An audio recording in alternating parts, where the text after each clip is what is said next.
Seiring terbukanya langit dan mencurahkan hujannya, semoga terbuka pula lah rahmat Allah yang terlimpah kepada kita semua pada umumnya dan khususnya pada jamaah maghrib isya di masjid yang insya Allah dipenuhi oleh malaikat ini.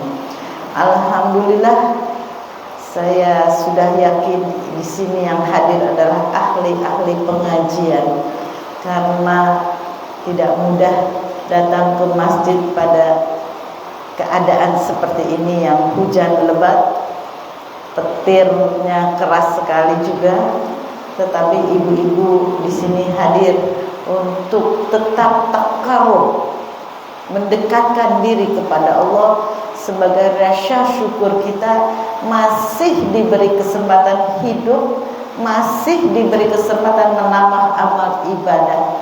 Semoga kelak nanti kita dipanggil dalam keadaan seperti ini. Amin ya rabbal alamin. Ibu-ibu yang berbahagia,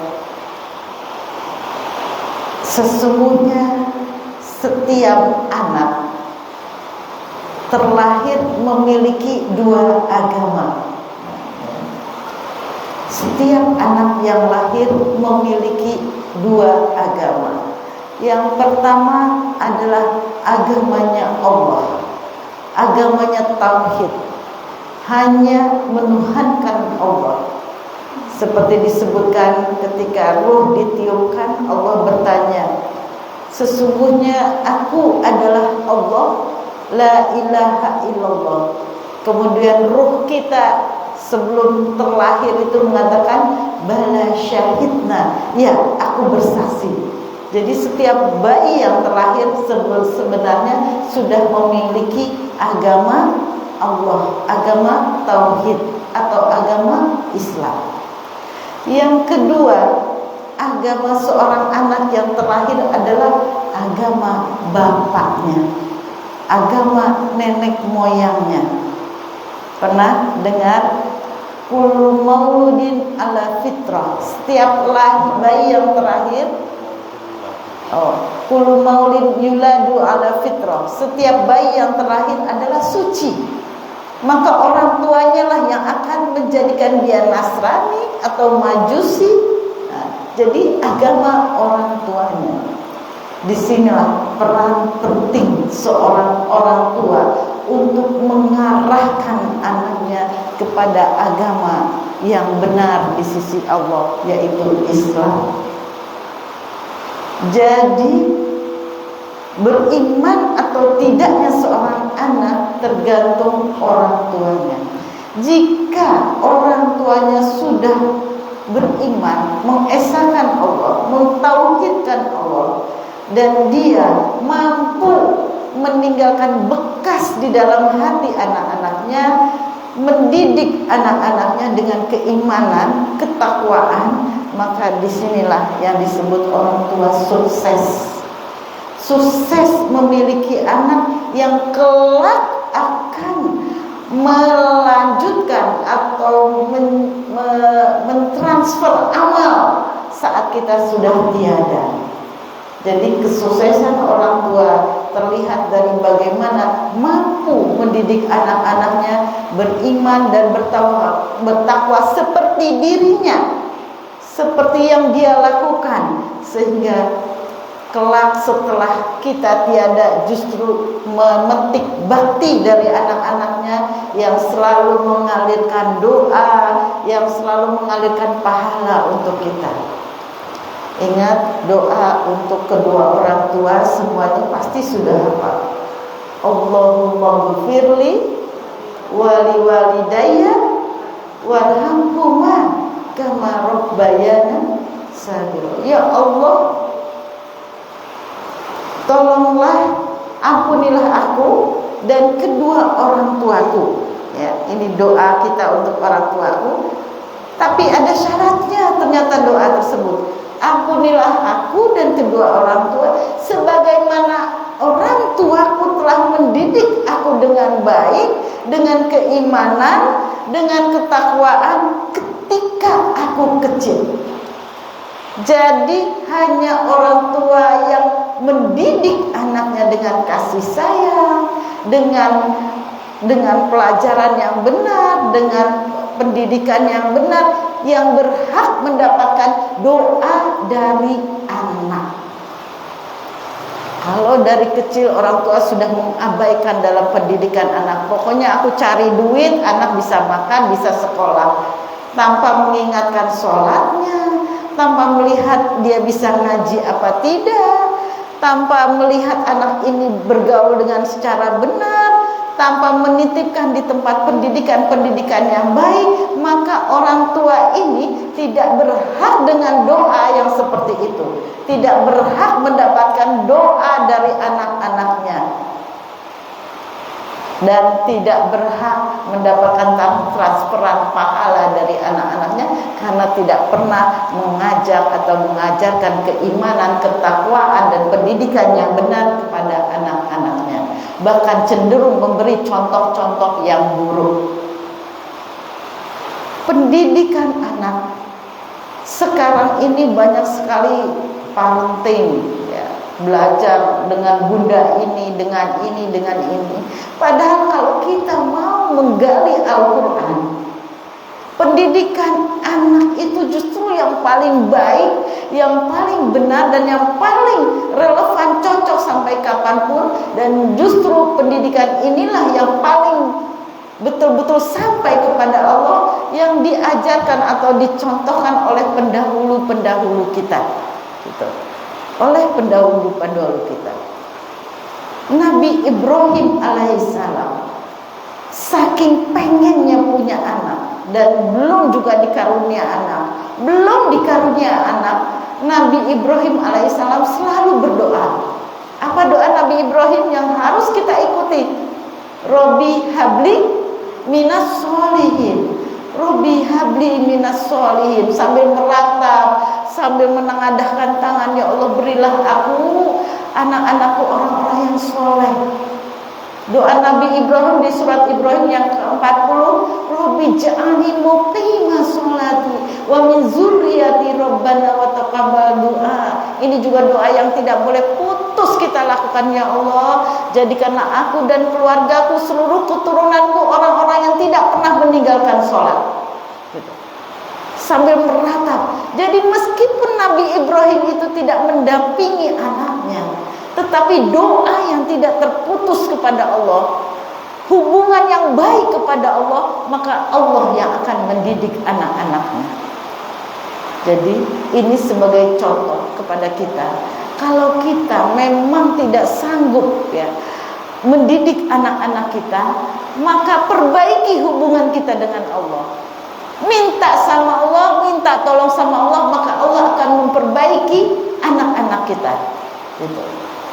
Doa yang tidak terputus kepada Allah itu yang lebih mujarab daripada kita setiap hari marahin anak. Sholat kamu, ngaji kamu, lama-lama enak anak-anak itu pasti nih, mama sholat, ngaji, puasa, gitu.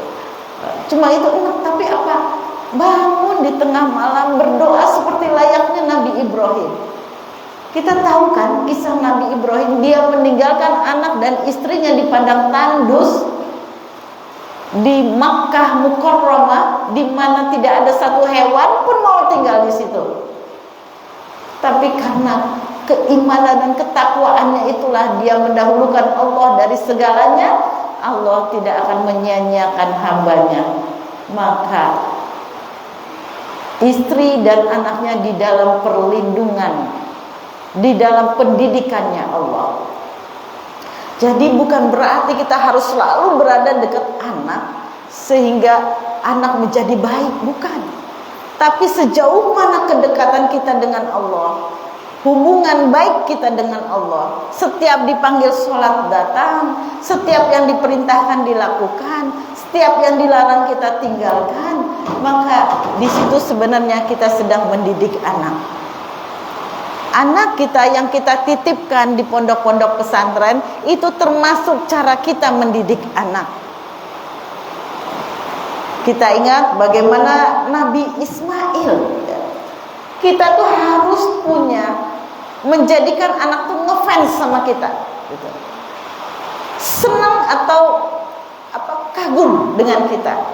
Kagum, anak itu cenderung kagum atau ngefans terhadap orang tuanya, dan maka orang tua itu harus beriman dan bertakwa kepada Allah, menjalankan perintah Allah, meninggalkan larangan Allah, maka anak itu akan terupgrade mengikuti apa yang kita lakukan. Tetapi di mana kita mengidolakan selain Allah, mengidolakan dugem misalnya, atau sepak bola, atau nyanyi-nyanyi di TV, maka anakmu juga akan mengikuti kita. Gitu. Nah, disinilah kita mau jadi orang tua gagal atau mau jadi orang tua sukses. Kalau mau jadi orang tua sukses, kita nggak boleh khutuwati syaitan, mengikuti langkah-langkah syaitan. Tetapi kita harus berada di jalan ihdinas siratal mustaqim, jalan yang lurus, sehingga anak-anak juga sudah bisa mengikuti.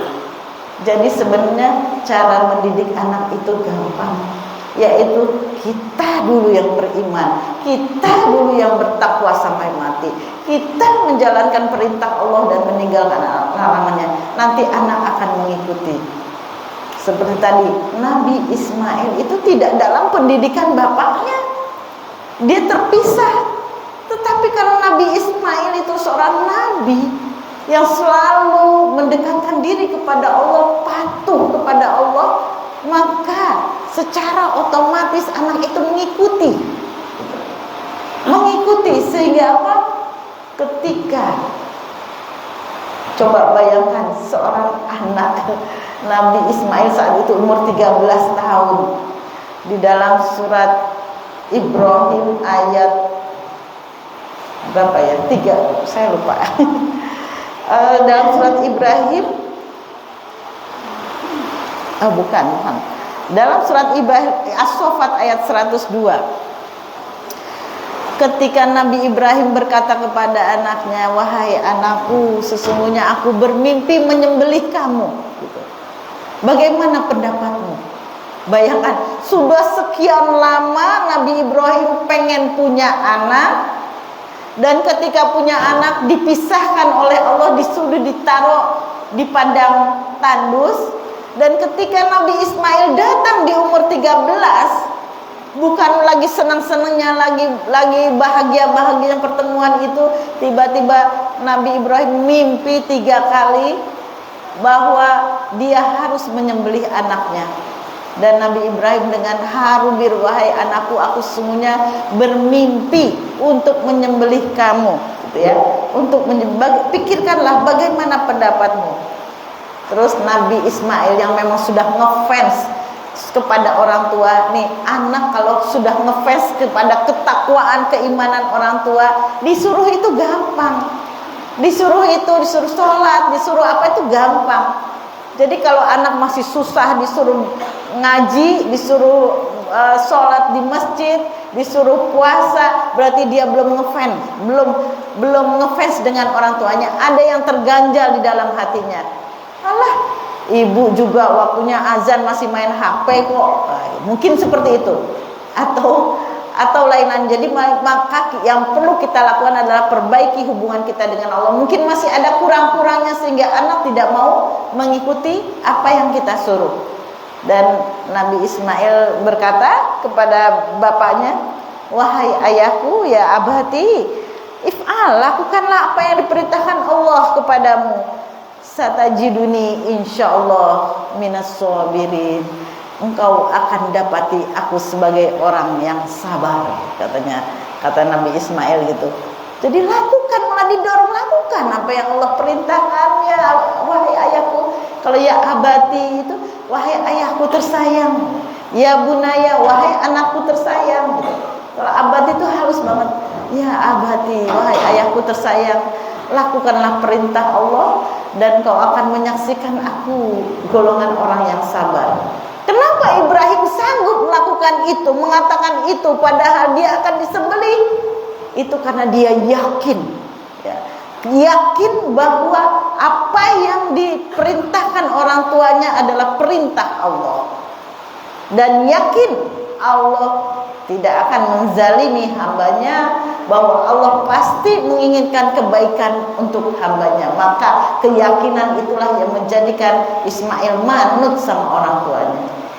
Begitu juga anak, ayo nak ke masjid, kamu pengen masuk surga, kamu pengen disayang Allah, kamu pengen rezekimu banyak. Yakin dia dengan omongan Allah, nggak susah nyuruh anak ke masjid. Saya mungkin mencontohkan anak saya sendiri karena saya tidak bisa mencontohkan orang lain. Saya baru kemarin dari muktamar langsung ke Jombang menengok anak saya. Di sana menghafalkan Al-Quran. Terus saya minta dia, bulan-bulan lalu saya bilang, nak, mama bawain detol ya, karena kebiasaan orang-orang pesantren itu gatel-gatel ya, gatel, korengan dan sebagainya, karena air dipakai bersama-sama, kadang-kadang air sawah gitu ya. Terus apa dia jawab gini, "Ma, jangankan gatal-gatal, seorang penghafal Al-Quran itu di kuburan nggak akan dimakan oleh rayap, yang suka makan belatung gitu ya. Orang penghafal Quran itu di mati pun nggak akan dimakan belatung, nggak mau gigit orang penghafal Al-Quran. Jadi aku nggak takut, nggak mungkin dimakan oleh dapat gatal-gatal dan sebagainya gitu kan. Mama tahu nggak? Di sini kita minum air loh, air pancuran, air keran gitu. Kadang-kadang pas wudhu kita tampung tuh padahal ada pasirnya. Jadi selama ini kami minum ini dan gak ada yang sakit tuh gitu. Karena Al-Quran itu syifa gitu. Syifa, obat untuk kita. Ya udah, saya nggak bisa melawan ya, karena keyakinan dia seperti itu, yakin dengan apa yang dilakukan, yang dia lakukan adalah untuk Allah, menjaga firman Allah. Nggak mungkin Allah tidak menjaga dia. Jadi saya merasa berarti dia sudah yakin, udah sampai tahap yakin. Terus kemarin dari muktamar langsung ke Jombang, rupanya dia borokan gitu ya, gatal-gatal banyak banget. Terus saya bilang, nah katanya kamu nggak bakalan digigit, orang penghafal Quran nggak bakalan digigit sama virus-virus. Tuh kok kamu gatal-gatal? Saya lehkan kan kayak gitu. Masya Allah, saya nggak, luar biasa jawaban anak itu. Ya saya yakin ini bimbingan dari Allah, karena saya sendiri nggak yakin kan. Apa jawab dia? Ini ngabisin dosa-dosaku masih bisa aja. Ini luka-luka ini ngabisin dosa-dosaku yang masih tersisa gitu. Masya Allah, saya pengen nangis dengan, ya Allah, sudah seyakin itu kamu gitu loh. Jadi ketika dia mendapatkan apapun, dia tahu ini yang terbaik, ini baik gitu. Nggak mungkin Allah menzalimi hambanya, dan itu adalah baik. Jadi dia membaca ayat Quran ini dengan sebuah keyakinan bahwa sebuah kemuliaan seseorang mendapatkan kesempatan dan izin Allah untuk bisa menghafal firman-firmannya, ayat suci Al-Quran gitu. Karunia besar yang lebih apa daripada ini? Itu sudah sampai pada tahap keyakinan itu gitu. Jadi saya Insya Allah, memang katanya harus ngefans dengan orang tuanya, anak akan mengikuti. Tapi saya sebenarnya belum sampai untuk bisa anak ngefans dengan saya, karena kami juga bukan seorang penghafal Al-Quran. Tetapi mungkin karena doa gitu. Doa ya, saya belum bisa menjadi seorang penghafal Al-Quran, tetapi doa saya setiap saat gitu. Ya Allah, jadikanlah anak-anak yang selalu membaca Al-Quran, mentadaburi Al-Quran, mengamalkan Al-Quran, dan menghafalkan Al-Quran.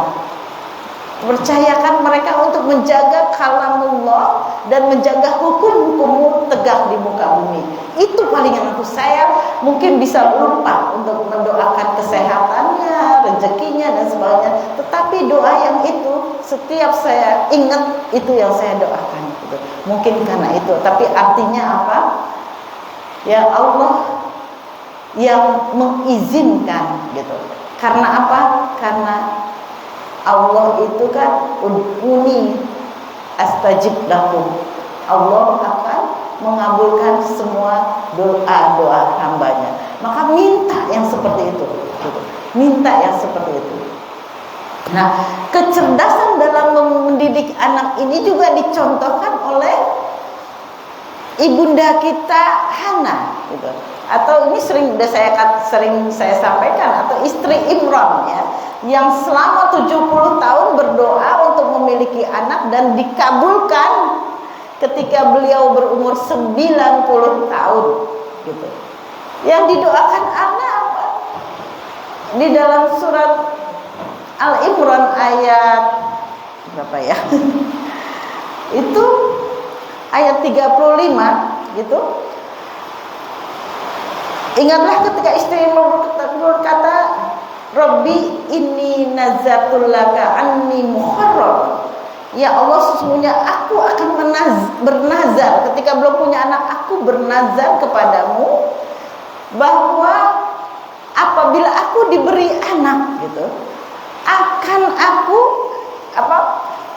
apabila aku menazarkan kepadamu anak yang dalam kandunganku menjadi hamba yang soleh dan berkhidmat di Baitul Maqdis. Karena itu terimalah nazarku gitu. Jadi dia berdoa, ya Allah, anak yang dalam kandunganku akan aku serahkan dalam pengabdiannya kepadamu. Jadi itu Hana itu juga berdoa supaya anaknya menjadi penjaga Baitul Maqdis dan anak yang selalu terjaga dalam mentauhid kepada Allah. Nah, ini kecerdasan seorang Hana yang perlu kita tiru. Karena apa? Punya anak sukses dunia ya. Punya anak sukses dunia belum tentu dia bisa mengalirkan pahala saat kita mati. Tetapi punya anak sukses akhirat, orang tua yang tadinya mau masuk neraka bisa diangkat menuju surga karena istighfarnya atau amal-amal soleh yang terus dialirkan dari anak kepada orang tuanya di saat anak sudah tiada. Jadi anak itu sebenarnya investasi akhirat kita, bukan investasi dunia kita. Dia mau jadi dokter buat dia sendiri, dia mau jadi insinyur buat dia sendiri, mau jadi pengacara buat dia sendiri. Bahkan kalau kita berharap kalau sudah jadi pejabat kan kita enak, tinggal makan, tinggal minum, ya. Mau kemana-mana bisa. Jangan salah. Banyak ibu-ibu yang menangis karena apa? Anaknya jadi pejabat, sibuk, istrinya sibuk, akhirnya kita disuruh menjaga anak-anaknya, gitu kan? Atau kita nunggu-nunggu uang, belum nyampe-nyampe, belum dikirim-kirim juga karena dia sibuk mengurus keluarganya. Jadi kalau kita berharap balasan dunia, kita hanya akan ada sedih dan sedih gitu. Karena orang yang berharap pada manusia pasti akan kecewa gitu. Tetapi kita menjadikan anak itu investasi akhirat. Bagaimana kita tidak bahagia, ibu-ibu? Setiap huruf yang dihafalkan, dibaca, huruf Al-Quran yang dibaca oleh anak kita, pahalanya mengalir buat orang tuanya. Maka semangat ibu-ibu, setiap keluarga satu orang hafiz. Mau Bu? Mau gak? Apa sudah terlambat? Nggak ada kata terlambat. Coba satu keluarga, anak ibu 4, 1 hafiz ya gitu. Coba orang hafiz itu Bu. Saya melihat anak-anak saya sendiri kadang-kadang dikirimin videonya sama Ustadz. Masya Allah, ini anak-anak sudah jauh dari kenikmatan dunia. Nggak pernah lihat mall, nggak pernah lihat nyanyi-nyanyi, nggak pernah main HP, nggak pernah ke kolam renang. Adanya ini mulut nggak berhenti ngaji yang namanya menghafal terus diulang-ulang gitu. Kadang-kadang anak-anak ya, kemarin ayat-ayatnya sulit, jadi agak lama menghafal. Nah, kalau semakin lama kamu menghafal, semakin banyak kamu ulang-ulang, maka semakin banyak pahalanya. Karena setiap huruf bernilai 10 gitu. Apa enggak pengen Bu, setiap huruf yang dia baca Bayangkan seorang penghamal 20 tidur hanya 3 jam, 21 jam dia membaca Al-Quran, bahkan tidurnya pun dia tetap Quran disimpan di dadanya, itu mengalir kepada kita, Bu. Anak saya yang ada juga kakaknya yang sudah umur 28, Bu. Ya, kalau pernah lihat dia jualan di depan Pelangi, sekarang ada di sana. Aku nggak pernah lihat jualan lagi, jualan es di Pelangi. Ternyata dia sekarang berada di sana. Jadi ada 2 di sana. Dia pernah rasanya sedih gitu, Ma, aku udah umur segini belum bisa bantu mama cari uang, malah mama yang ngirim uang terus, katanya. Saya bilang, nak, jangan kamu kecil hati. Justru mama sedang berterima kasih sama kamu. Kamu bantu akhirat mama, gitu. Kamu bantu akhirat mama, dan sewajarnya mama bantu dunia kamu, gitu. Jadi di situ ya.